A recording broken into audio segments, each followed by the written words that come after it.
À quoi va sur les Chevaliers du Net? Je suis Peral Snap, formateur, programmeur et créateur du groupe Les Chevaliers. Nous allons poursuivre cette formation qui consiste à créer un logiciel de gestion d'école dénommé Data School.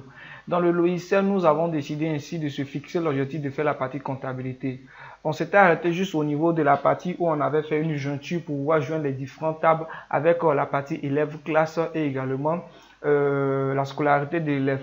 Mais qu'est-ce qu'on en avait constaté? Au niveau du versement des élèves, on avait constaté que premièrement, lorsque, euh, lorsque on envoie les informations de la base de données ici, au niveau de notre table, ça n'actualisait pas. Ça n'actualisait pas. C'est-à-dire que les informations venaient, mais ça n'actualisait pas. Donc, on va essayer de pallier un peu ce problème-là avec un petit exemple tout rapidement pour vous montrer, vous allez voir. On va mettre exemple, le cas exemple 25 000 comme ça. Voilà. 2500 et 2500, je valide. Vous constatez que ça ne vient pas et ça n'actualise pas. OK. Donc, je ferme rapidement. Ici, logiquement, pour actualiser une information qui vient dans une table, on utilise table affiche et ensuite on met le nom de la table suivi de virgule, table courant bandeau ou bien table premier ou bien table init. Voilà, c'est tout la même chose, ça ne c'est pas trop de grandes différences. Mais ici, étant donné qu'on a utilisé une requête pour pouvoir afficher notre table, regardez bien, regardez ici, on avait fait cette partie-là. Je vais vous montrer rapidement. Vous allez voir, notre table n'est pas liée à notre fichier de données, mais c'est plutôt lié à une requête existante. Voilà, donc on voit, vous voyez ici, c'est une requête. Donc, raison pour laquelle il faudra qu'on va dire, ah, lorsqu'on envoie ici, il faudra que tu fasses un hash execute requête de notre requête. OK, donc ça va nous faciliter la tâche rapidement ici. Avant d'ajouter, on va faire un hash execute requête.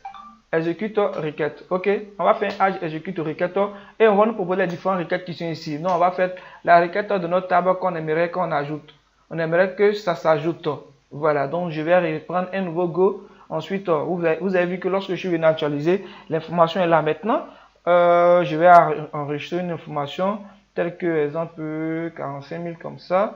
Je valide ici. Vous voyez que c'est facile, ça vient bel et bien maintenant dans ma base de données. Ça actualise maintenant, ça actualise, c'est formidable. On arrive à résoudre le problème. Maintenant, un deuxième problème qui est encore là, ici, je vais casser la visibilité des deux éléments qui sont ici. Ensuite, le second problème, c'est que quand ma table ici, mon élément est vide ici, vous voyez qu'on voit quoi ici, libellé. Moi, j'aimerais que lorsque ce soit vide, on n'affiche rien. Alors, on va utiliser encore une autre fonction encore qui est visible, voilà. Donc, on le dit plus souvent en anglais, visible.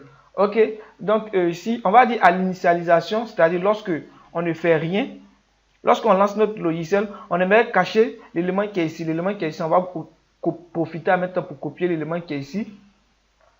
C'est-à-dire, lorsqu'on lance notre requête, lorsqu'on lance notre fenêtre, c'est-à-dire on lance notre projet, c'est clair que matricule est vide. OK, donc on va dire que au niveau du bouton qui est ici, je fais tout au niveau du bouton ici, mais après je vais copier de l'autre côté. Je vais dire à l'initialisation, c'est-à-dire si notre, logiquement, c'est saisi matricule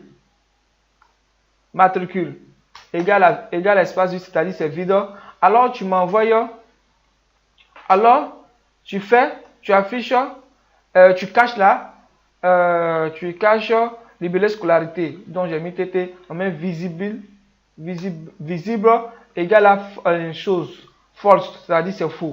OK, c'est-à-dire lorsqu'on lance, c'est faux. Maintenant, ensuite, c'est-à-dire, on va lancer, vous allez voir. Voilà, je répète un peu le c'est-à-dire rapidement. Oh, c'est-à-dire, c'est pas trop intéressant. Vous voyez que maintenant, cette fois-ci, c'est caché. Voilà, lorsque je lance, c'est caché.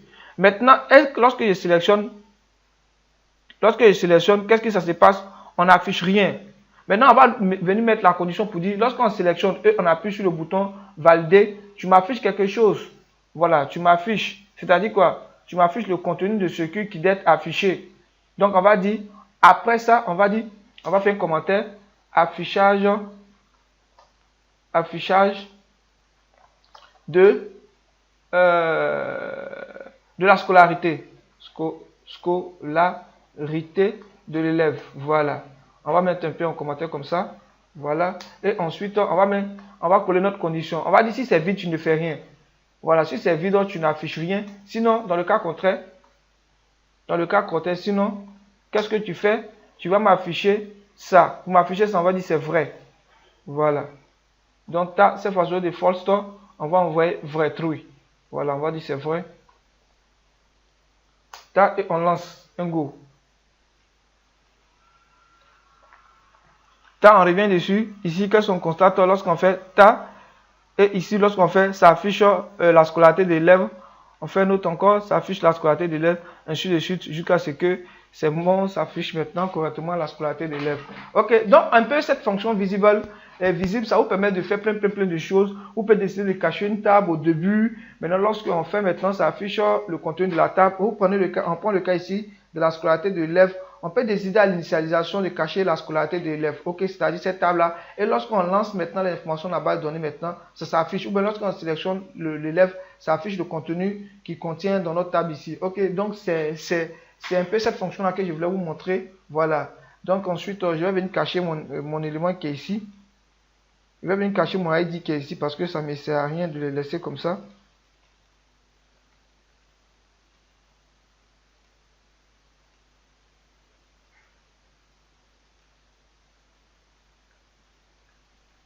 Je vais venir mettre en bas ici. Tac. Voilà. Ici, mon bouton valider. Qu'est-ce que je voulais faire encore? Je regarde pour relance encore. Est-ce que c'est bon? Ça s'affiche bel et bien maintenant. C'est joli. Ok. Ok. Maintenant, suite à ça, qu'est-ce que j'aimerais faire? Regardez ici. Quand je prends le cas de la Snap, quand je prends le cas de la Snap comme ça, il y a sa scolarité. J'aimerais connaître le versement total. Ok. Ici, le versement total. Quand vous prenez le cas ici, ça c'est la scolarité en définitive. C'est la scolarité de l'élève. Donc pour cela, je n'ai pas besoin d'afficher la scolarité de l'élève. Pourquoi? Parce que je connais déjà la scolarité de l'élève lorsque je saisis ici. Ok. Exemple, je prends le cas de la para. Où est son matricule?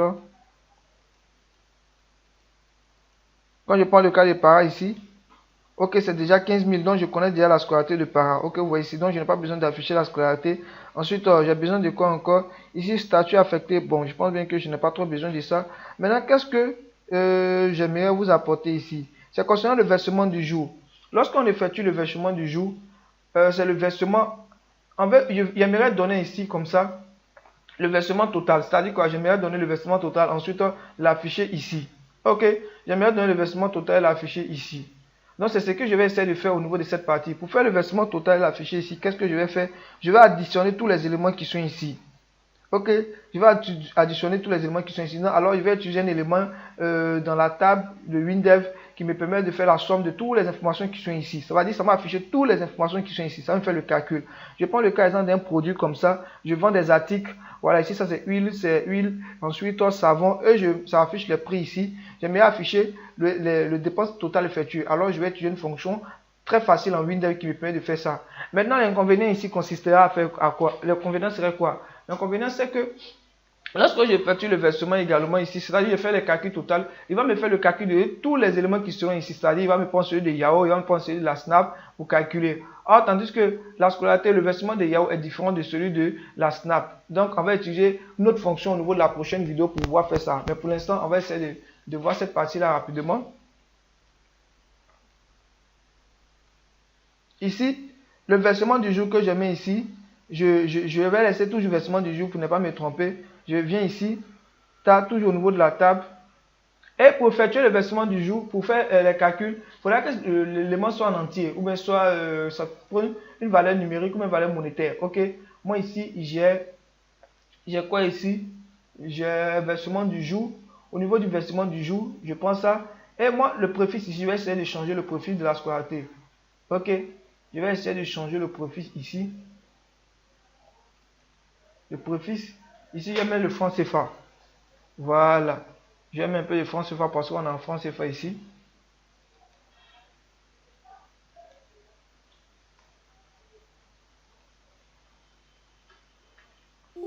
Ok.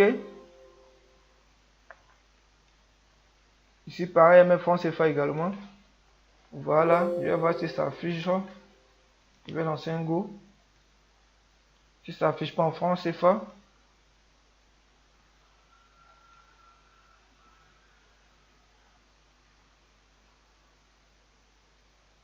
Ça s'affiche pas.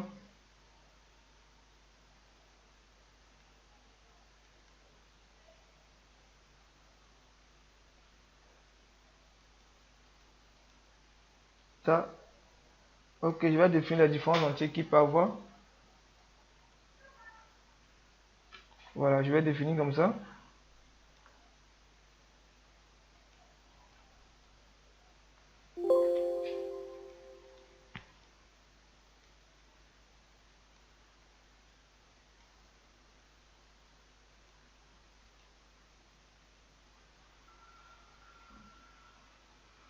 Voilà, vous voyez maintenant, ça s'affiche en franc CFA. Donc c'est tellement simple que ça. C'est-à-dire vous définissez le préfixe ici. Ici on peut venir changer également. Hein. Voilà, c'est pas tellement compliqué que ça. On peut venir changer ici. Voilà, comment je fais les vidéos, je procède doucement pour ne pas mélanger l'esprit des gens. C'est-à-dire quoi, vous venez ici. C'est même chose comme au niveau d'ici. C'est-à-dire lorsqu'on définit la scolarité de l'élève ici. Voilà, donc on vient ici comme ça. La description de la table, quand on vient au niveau de la description de la table, vous sélectionnez l'élément en question, ensuite vous ajoutez exemple. Moi j'ai ajouté un 9 avec combien de 9 vous voyez. Voilà, moi j'ai décidé de faire comme ça. Pourquoi? Parce que il peut y avoir une scolarité qui tourne autour de 1 million, 2 millions, 3 millions, 4 millions, 5 millions, plus de 10 millions. Donc raison pour laquelle je vais procéder ainsi comme ça. Ici, je peux faire pareil ici. Je peux faire pareil ici. Devise, moi mais de changer pareil. Voilà, ce n'est pas trop. C'est la même chose comme entier, comme devise. Voilà, ça n'a pas trop de grandes différences. Ça, je lance pour voir.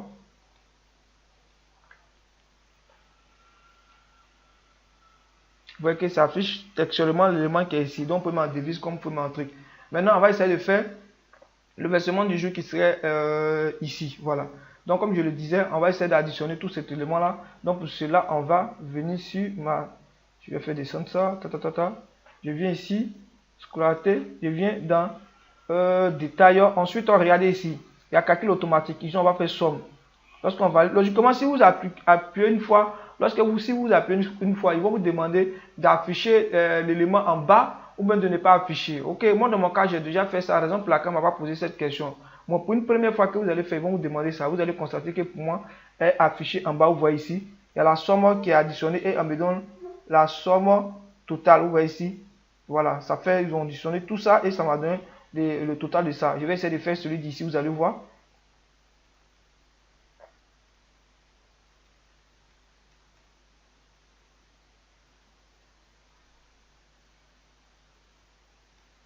Ça, je viens ici, monétaire, somme. Ça, vous voyez. Maintenant, si c'est exemple, je vais avoir la moyenne, c'est-à-dire ça va diviser par le nombre de colonnes. Alors, je sélectionne moyenne. Ok. Regardez ici. Vous voyez que ça affiche moyenne en bas, c'est-à-dire ça affiche la moyenne en bas, ici la somme en bas ici. Ok. Donc, ça fait la même chose, il n'y a pas trop de grandes différences. Voilà. Donc, c'était juste pour vous montrer comment utiliser ça. Ici, comme ça, je peux faire le comptage. Je peux faire le comptage de tous ces nombres, de ces lignes qui sont ici. Voilà. Donc, je pense bien que je vais aller décocher celui de l'autre. Maintenant, on va récupérer ces différentes informations maintenant pour les afficher. OK?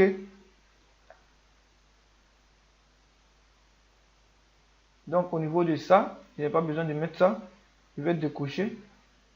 C'était juste un essai pour vous montrer. Ici. Ici, après, on va cacher ça. C'est-à-dire, lorsqu'on va finir de faire ça, on va cacher l'élément qui serait ici. Voilà. Pas de retour d'affichage d'une ligne horizontale.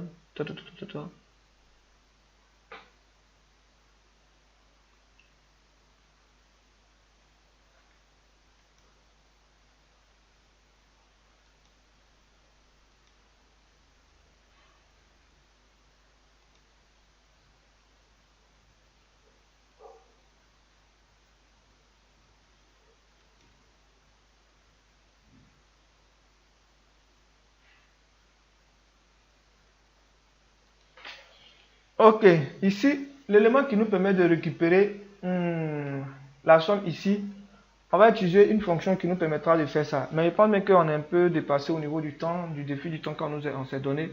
Au niveau de la prochaine vidéo, on va essayer de récupérer ça, de les afficher. On va utiliser les ruptures pour pouvoir faire la distinction entre le versement effectué par Para et par Christelle. Voilà, comme vous constatez ici, tout a été confondu, tout a été calculé ensemble. Donc, au niveau de la prochaine vidéo, d'abord, on va récupérer l'information ici pour vous montrer comment récupérer cette information ici pour les afficher. Et ensuite, on va faire quoi? On va utiliser les ruptures pour pouvoir montrer le versement effectué par Yahoo et le total du versement effectué par Parala Snap. Donc, à bientôt pour la prochaine vidéo. Je suis Parala Snap. Ciao, ciao. Ne manquez pas de vous abonner comme je le dis toujours.